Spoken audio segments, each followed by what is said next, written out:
Charging money for models? What? Who is this? EA? Are we talking about EA or Blizzard here? Like, what is happening?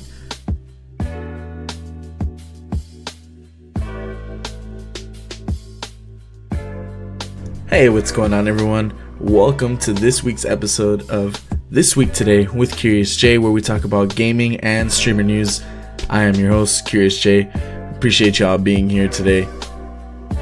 We're gonna go over a few things that we've kind of already talked about, but I just want to go over and kind of talk about where they are now, because that's something we like to do here. We like to talk about something when it's brand new before it comes out, and then see how it does after it's already out. So first thing I want to talk about is actually Pokemon Home. We talked about it when they did the Pokemon Direct video at the, was it December, beginning of January? It was a couple videos ago. So Pokemon Home is one of the products that Game Freak Nintendo is coming out with, that will allow you to share your Pokemon from their cloud-based server to the actual games. So Pokemon Home already has its release date. It is coming out in February. So Pokemon Home will cost $15.99 a year for premium users. They also have like a monthly basis, but $15.99 per year is what they're advertising. When Pokemon Home, the Pokemon Company's cloud-based storage system, launches in February, two pricing options will be available: basic and premium. The company updated its website with new information about the app. So the basic plan is free, but gives players very limited access to Pokemon Home's features. The number of Pokemon that can deposited, for instance, among other things. So the premium plan has three options: 1 month for $2.99, 3 months for $4.99, or, as I was stating, the full year for $15.99. Deciding which plan to get should be easy. I mean, if you want to deposit a lot of Pokemon, more than 30, as you can see from the chart, you'll need the premium plan. So the thing is, Pokemon Home, although this version of it is new, in the 3DS era there was what was called Pokemon Bank. So that one was actually, if I'm not mistaken, if I remember correctly, it was $4.99. So $4.99 for the whole year. Already they've kind of tripled their price, so it seems a little steep. But all in all, $15.99 for a full year is not much at all. So the difference between the premium and the basic is you'll actually be able to utilize, if you had Pokemon Bank in the past or still have it, with the premium service you will be able to transfer from Pokemon Bank and move them onto Home. Your storage limit is insanely different. You go from 30 Pokemon with the free service to 6,000 with the premium. Now you might ask yourself, when am I ever going to need 6,000 Pokemon in my Pokemon Home cloud service? Maybe never, but 30 is just nowhere near enough. And I feel like they knew what they were doing when they made that difference so huge. The other difference would be the number of Wonder Trades and the number of GTS trades. So Wonder Trades, for those of you who don't know, are the random trades, and GTS is just global, like a normal trade, you would call it. So you can have 3 going for the Wonder and 1 for the global with the free, and then you can have 10 for Wonder and 3 for global with the premium service. A huge difference here is when doing trades with the free service, you can only join a room. When you're using the premium service, you can host it. So just that, all in all, like they made it, like I said, they knew what they were doing. They made it very easy for you to say, well, if I'm going to make use of this service, I might as well pay for it. If you're just feeling like, oh, I'm just going to use it once to make, you know, this random trade, I don't really need this storage, then yeah, go ahead. Free is always there. But if you're a Pokemon fanatic and you love the game and you're trying to catch them all and collect them all and be able to transfer them from one game to the other, then yeah, paid version is definitely the way to go. So another cool thing to keep in mind is Pokemon Home will connect to the Nintendo Switch with Pokemon Sword and Shield, Pokemon Let's Go Pikachu, and Let's Go Eevee.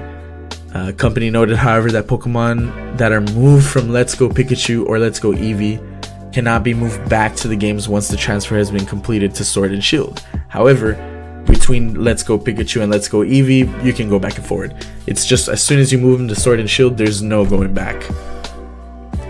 Both the mobile app and Switch versions will allow players to connect to Pokemon Bank, the older storage system from the Nintendo 3DS era.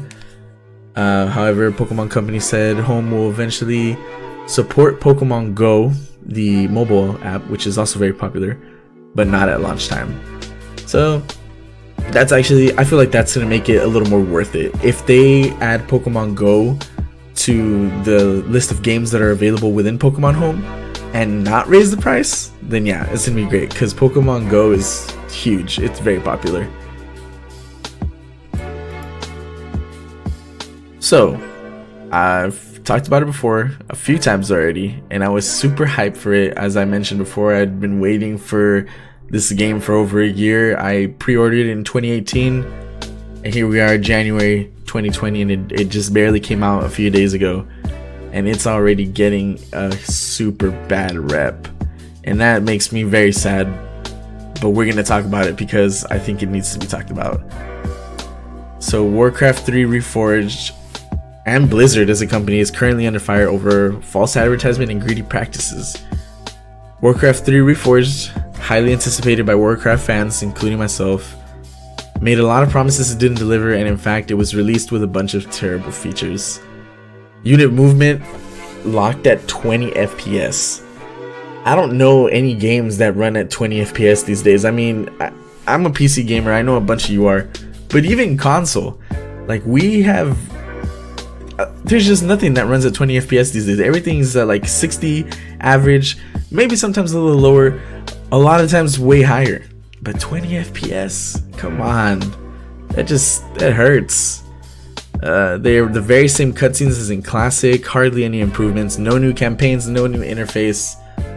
I haven't seen this for myself, but from what I've heard, bad translations between other languages, German being one of them. Apparently it's just horrendous. No new custom game lobbies, no new reworked story elements. Charging money for models? What? Who is this? EA? Are we talking about EA or Blizzard here? Like, what is happening? They also left out some of the main features that were included in the original, to name a few: the automated tournaments, clans, profiles, ladders. The list goes on. Another huge thing, everyone, when thinking of Warcraft 3, everyone was so excited to be able to play the custom games again, because after all, if you played the original Warcraft 3, you know that's where Dota was born. You know that's where League of Legends was inspired. There's just so many games that are huge now on their own that started as Warcraft 3 custom games. So Blizzard made a change to their agreement that you sign whenever creating a custom game. So the intellectual property of your maps belong to Blizzard, not you, and they are not required to compensate you in any way if they use it. Copyrighted material is not allowed in any custom maps, which means a multitude of older maps such as Anime Fight, DBZ Tribute, and Pimp My Mario, those are all banned. You can no longer use those if it has copyrighted material on there. Any content which is deemed inappropriate by Blizzard can be removed at their discretion, which is probably why they added a new report button on there. But so basically this locks it down for Blizzard to say, hey, if the new Dota 2 is born within our game as a custom game, it's ours and we can make money off of it. We don't have to worry about you taking it and putting it on Steam or any other kind of, you know, platform to make money off of something you created. You know what I mean? I get that you're using their interface to make the game, but it just sucks that you can have this amazing idea, have it, you know, created in this platform that you love, you know, Warcraft, all their models and just their maps and all that, make it super easy for you to make a game, and then say, hey, I own none of this. Even though it was my idea, I'm not going to make anything out of it. If I ever choose to take it and make money with it, I can't. It's Blizzard's now. So this is what it's gonna do ultimately is just make it to where a bunch of people won't want to make custom games on there anymore. They'll have this amazing idea and that's where it'll end. Either that or they'll take it somewhere else where they know that they can at least have their name on it. Blizzard. it's just been bad over the last, honestly, in my opinion, I'm probably gonna get some hate for this, but ever since Activision came into play with Blizzard, nothing has been the same. And it's sad to say it, because them having game, like they had Destiny for a while on there, you know, the Call of Duty games, that's all great, but when you even see like a company like Bungie say, hey, we need to move away from Activision because they completely took our game and made it something we didn't want it to be, and us taking our game back is going to be the one chance we get to make it what we want it. That should be a huge sign right there. It honestly seems like, even though Blizzard was probably doing great on its own, I mean, with games like World of Warcraft, Overwatch, Hearthstone, StarCraft, Diablo, all these amazing games, you were probably doing great for yourself, and you went and sold out, man. It's so sad. So if you're trying to get a refund on this game, for a while I had heard that this was like your only chance to do it, but now I'm reading that Blizzard is banning people for whenever they see someone trying to cheat the system and get a refund on it, like by going around the actual automated system that they have there, they're banning people for doing that. So I don't know, just be careful with how you take care of it. That's all I had to say about that one. So last but not least, I want to get into the streamer news. We're talking about Ninja again. I know we've talked about it before. We talked about him actually very recently with the Fortnite skin. But this one, so this is actually a field of streaming that I like. The analytics of it all, the statistics, all the deals and stuff happening in the background. I love streaming, but I love the business side of it as well. So the latest news on Ninja is apparently he reportedly turned down a massive offer from Twitch right before joining Mixer. So Ninja kicked off a major streaming platform war when he moved to Mixer following his high-profile switch that came in the form of a press conference with himself. We saw major streamers like Shroud, Courage, Corina, Disguised Toast, the list goes on. Several others make similar decisions where they made deals with other platforms, leaving Twitch as they were doing so. According to a new report from Kotaku, Twitch offered him $15 million a year for 3 years, but they were outpaced by both Facebook Gaming and Mixer, which is crazy to me. I mean, Twitch is huge. They have most of the market share. You figured they would have been able to throw down some money, but something to consider. Mixer's owned by Microsoft, and Facebook in itself is just huge. Their market share just in general outside of gaming, like the amount of people that are on Facebook, these are huge companies we're talking about. Even though they don't seem big in a game like streaming perspective, they're really big companies, and it doesn't surprise me really much that they had the money to do this. It surprises me that Twitch didn't offer more to one of their biggest streamers, one of their biggest money makers, if you want to put it that way. Twitch's offer to keep Blevins, Ninja, sources said, topped out at around $15 million per year for 3 years. Mixer and Facebook offered him more, with Mixer upping the ante to something in the neighborhood of $20 to $30 million per year. $20 to $30 million per year, guys. That is insane. The report claims that Twitch believed Ninja had maxed out his earned media for the platform, meaning they had already gotten as much free publicity as they could get out of him. This ended up being a major factor in how the company was willing to offer him this amount of money. Signing 2-star streamers hasn't had much of an impact. By 2-star, I mean Ninja and Shroud. It hasn't had much of an impact on Mixer, but it has, it's been bringing eyes to it. People are starting to notice it more, and it's gone a long way in giving credibility to Microsoft, at their platform Mixer. It's just crazy to see like how this war just continues. I mean, I wouldn't really want to call it a war because it's just I would say friendly competition, you know what I mean? To the companies it might seem that way because they have a lot of money invested and a lot of money to gain from all this. But really, to me, it's just when it comes to us as streamers, it's really just about finding your home, you know, finding out where it is that you can grow, where you feel comfortable. Because keep in mind, every different streaming platform has a different audience, and that's usually why a lot of people end up switching. For example, a long time ago, before all this bidding war happened, Stone Mountain 64 ended up ending his partnership with Twitch and multi-streaming to all the different platforms, and ended up finding out that Facebook is where he felt best. Not only because it was growing at the time when he did that, barely starting out, but the platform there is just a lot less toxic.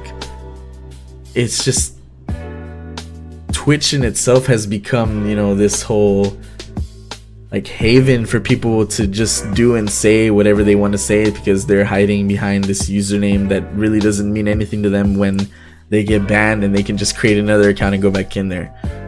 A lot of people are great, don't get me wrong. There's a majority of people are really awesome people on there, and they just want to be able to watch your content or whoever it is, have a good time chatting, and that'll be it, you know what I mean? But there's a lot of trolls on Twitch. On Facebook, it's more of like, hey, there's a name to this person, so it kind of makes it easier for them to be more genuine, you know?